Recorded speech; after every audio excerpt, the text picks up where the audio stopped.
Xin chào các bạn nhé. Và hôm nay thì bên mình sẽ giới thiệu đến các bạn một sản phẩm mới của Xzimi. Đó chính là máy chiếu Xzimi RS10 4K.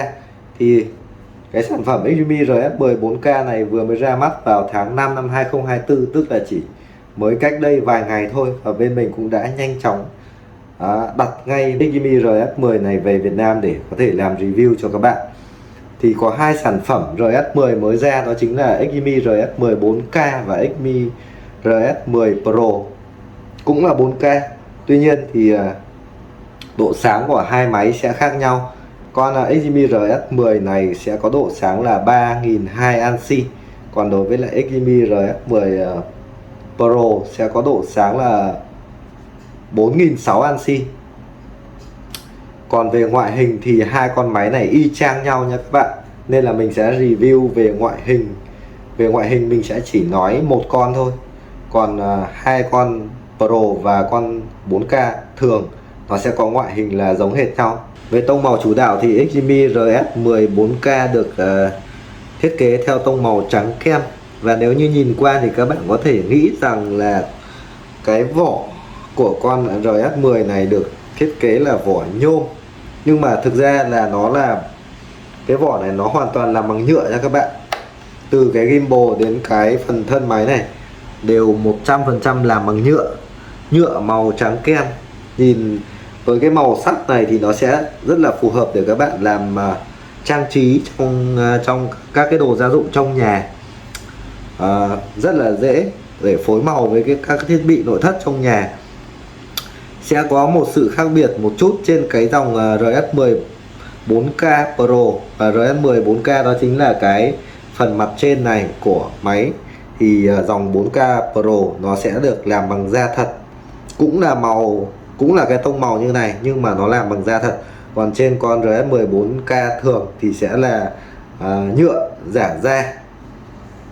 Và theo xu thế thiết kế của năm 2024 thì tất cả các cái dòng máy chiếu, đặc biệt là các cái dòng máy chiếu cao cấp thì sẽ được trang bị cái gimbal xoay. Và như các bạn thấy là cái con RS10 4K này có thể xoay tự do theo mặt phẳng nằm ngang 360 độ, và theo mặt phẳng đứng thì có thể xoay lên 180 độ, và các bạn hoàn toàn có thể chiếu trần.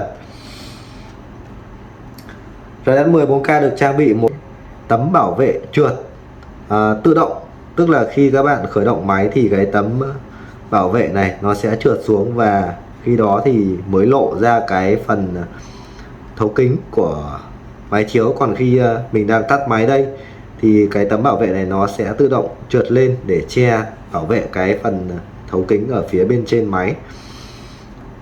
Và cái RS10 4K này được trang bị loa của Harman Kardon nha các bạn. Và loa của nó là hai loa, công suất mỗi loa là 12W, tổng công suất loa là 24W, cũng là khá là lớn so với lại các cái dòng phiên bản trước. Về mặt sau của máy thì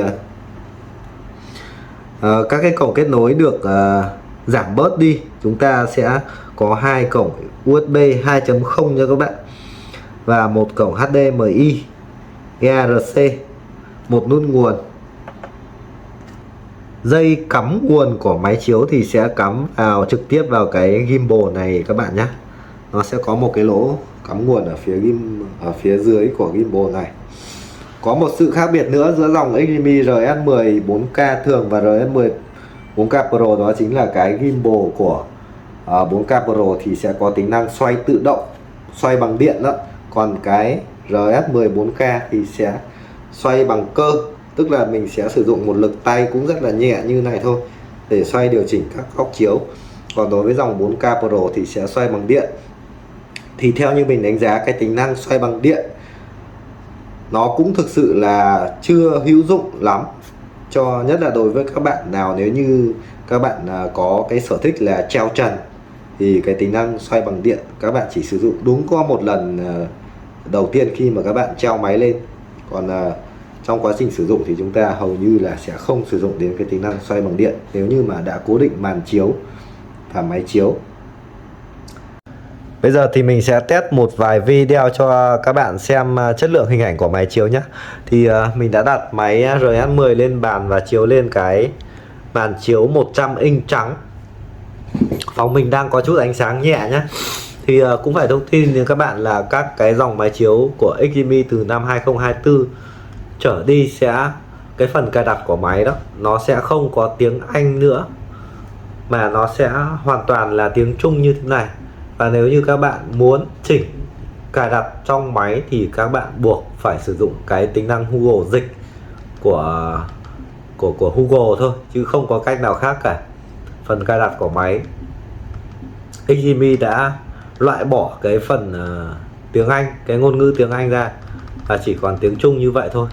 Tuy nhiên bù lại thì cái giao diện của máy lại có thể cài đặt được tinh gọn như thế này, sẽ không có phần quảng cáo các cái nội dung phim ảnh của Trung Quốc ở trên cái màn hình chính nữa, mà nó sẽ chỉ hiển thị các cái ứng dụng mà chúng ta thường sử dụng nhất trên cái giao diện chính của máy XGMI. Và những cái ứng dụng này thì ngoài những cái ứng dụng này ra thì các bạn cũng có thể cài đặt thêm các cái ứng dụng khác trong cái store của Em Store. Các bạn có thể hoàn toàn cài đặt thêm rất là dễ dàng, rất là nhiều các ứng dụng trong Em Store nữa.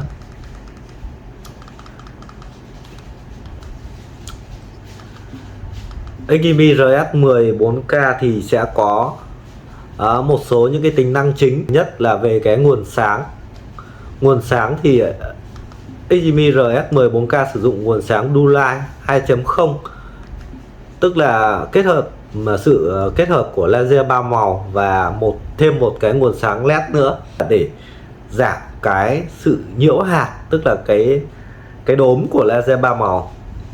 Trong phần setting của máy chiếu thì có hai lựa chọn nguồn sáng, đó chính là Dual và laser 3 màu nguyên bản.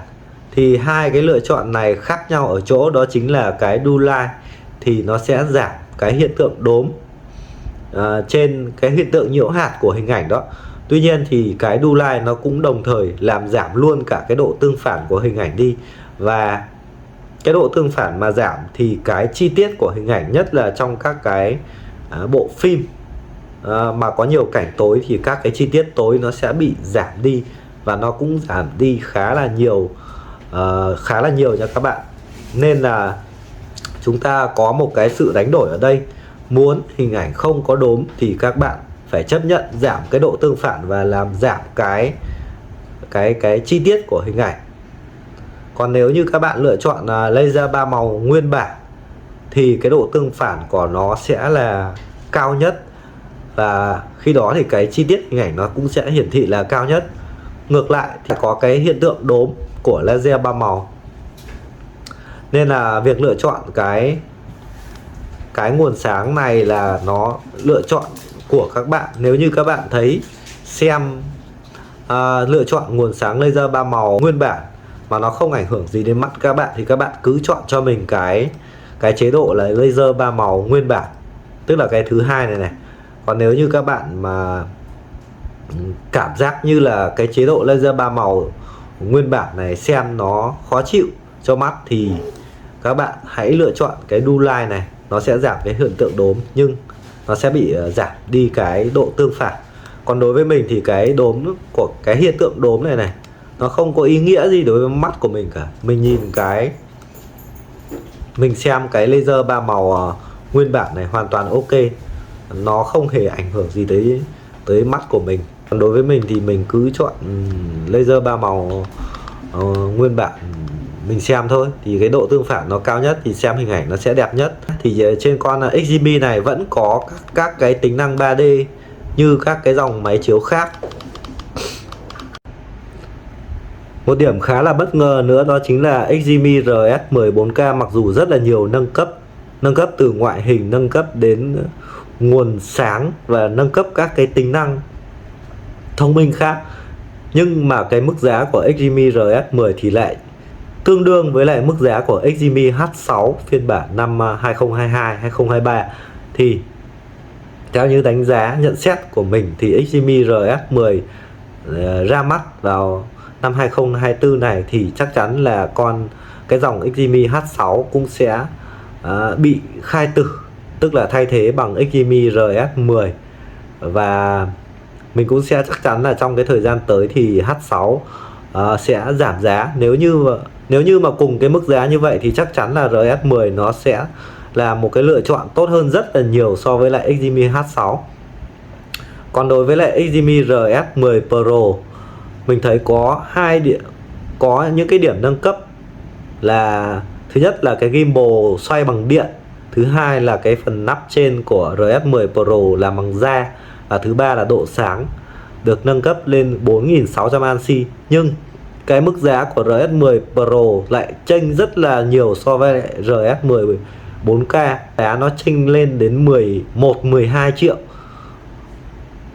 RS10 Pro nhá, đắt hơn khoảng từ 11 đến 12 triệu thì nó cũng là một cái mà chúng ta cũng phải đem ra chúng ta cân nhắc lựa chọn, bởi vì một cái mức giá chênh rất là lớn nhưng mà cái sự thay đổi nó không nhiều, nó thay đổi chủ yếu về mặt độ sáng. Còn công nghệ thì cái gimbal điện như mình đã phân tích nó không có nhiều tác dụng, và thêm cái chất liệu nó thay đổi một chút thì nó cũng không có ý nghĩa gì nhiều.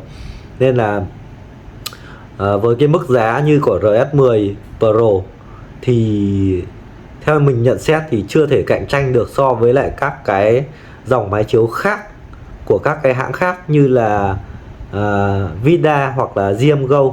Còn đối với lại Ximi RS10 4K với mức giá trên 20 triệu thì theo mình là rất là đáng để chúng ta sử dụng.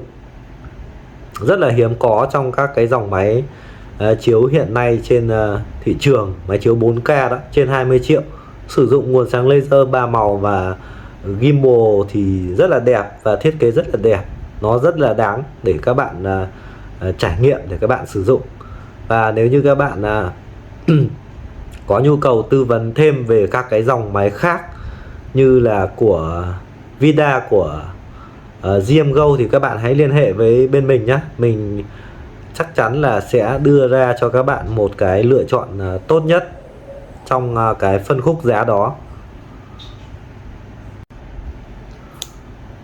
Ok, thì video review về sản phẩm Ximi RS10 4K mình cũng xin dừng bình luận tại đây và hẹn gặp lại các bạn trong video tiếp theo. Video tiếp theo thì bên mình sẽ review về sản phẩm mới của Hisense, đó chính là Vida C2, một sản phẩm mà thực sự là mình rất là mong chờ hàng về để có thể làm review cho các bạn. Bởi vì là Hisense họ đã dành ra 3 năm để nghiên cứu, phát triển, nâng cấp từ C1 lên C2, một cái thời gian nghiên cứu sản phẩm rất là lâu để nâng cấp, và đó là một cái sự nâng cấp rất là lớn, rất là đáng để mong chờ để làm review cho anh em. Ok, xin chào các bạn nha.